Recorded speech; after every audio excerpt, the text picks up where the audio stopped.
উৎসাহিত, উত্তেজিত, আর কি বলবো, এরকম একটা চরিত্রে বায়োপিক এবং তার মা হওয়া, এটা রীতিমতো সৌভাগ্যের আমার কাছে। তারপরে বিশ্বজিৎ দা একজন পাকা অভিনেতা, একজন বিশিষ্ট অভিনেতা, তার সঙ্গে আমি খুব একটা অভিনয় করার সুযোগ পাইনি, তবে এখানে পেয়ে খুব আনন্দ।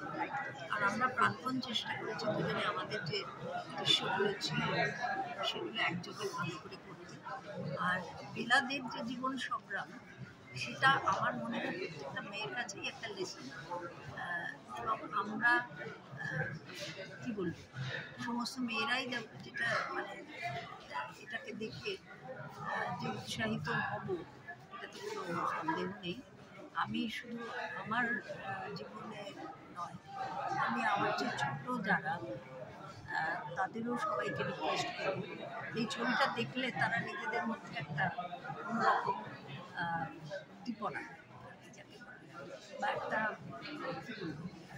সাহস পাবেন যে এরকম করা যায়। একদম উনি যা বললেন সহমত তো বটেই, এবং এটাই জীবনের সত্যি। আমি এর সঙ্গে সঙ্গে আমাদের পরিচালক অনিলাভকে সাধুবাদ জানাবো।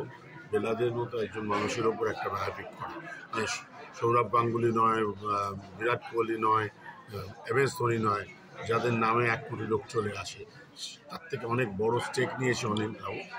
কিন্তু মানুষ যারা আসবেন দেখতে, তারা মিস করবেন না কিছু।